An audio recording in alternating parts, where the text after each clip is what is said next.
Okay, let's dive right into this. Picture a scenario that I think pretty much all of us can relate to. You're standing right on the edge of a major life opportunity, right? Maybe you've prepped for months for a huge presentation, or you're about to board a flight for a dream vacation, or maybe you're finally walking into your boss's office to ask for that well-deserved promotion. You want this. You've planned for this. But right as you're about to step into that moment, boom, this sudden, intense wave of physical anxiety just washes over you. Your body instantly goes into panic mode, acting like you're in terrible, imminent danger. It's honestly one of the most frustrating things we go through. Why does getting exactly what we want suddenly feel like a genuine threat? The emotional and physical toll of this pre-opportunity panic is it's immense.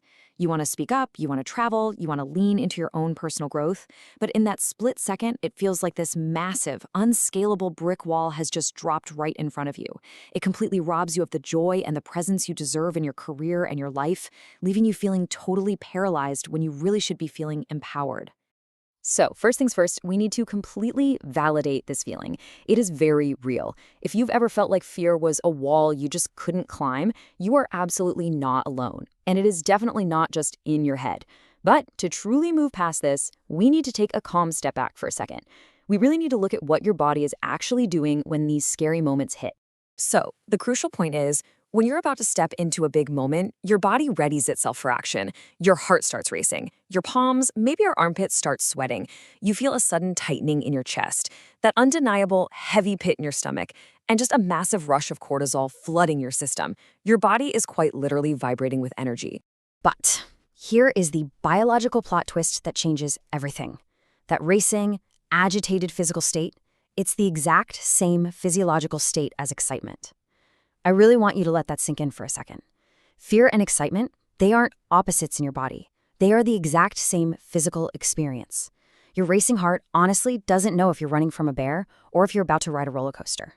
The only difference between sheer panic and thrilling excitement is the label your brain slaps onto that rushing physical energy. Your mind is simply the tiebreaker here.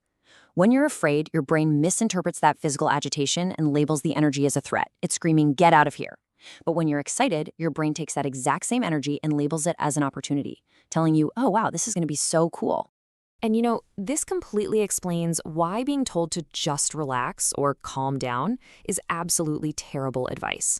We've all been there, right? You're quietly panicking and someone tells you to just take a deep breath and calm down. Ugh.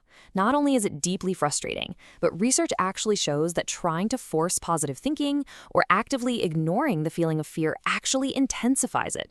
It literally makes the anxiety so much worse. The reason trying to calm down fails so spectacularly is, well, it's just pure logic. Fear and agitation are high arousal, high energy states. Your body is fully geared up for action.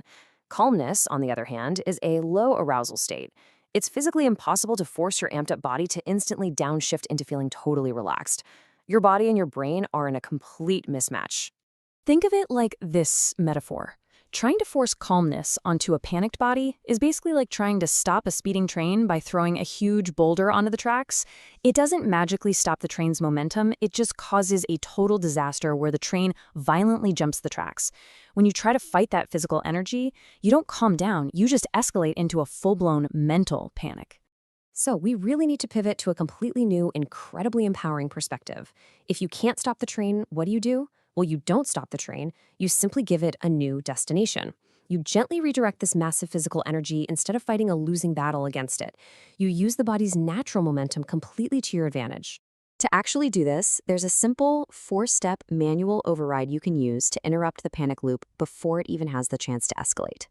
First, acknowledge the physical sensations.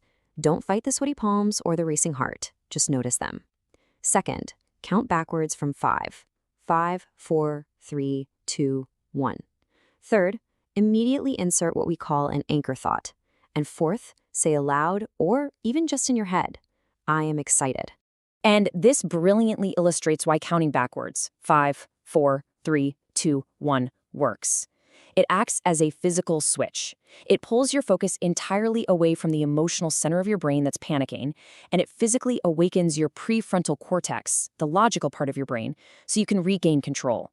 It cuts right through all that mental noise, letting you catch your breath and logically decide what to do next.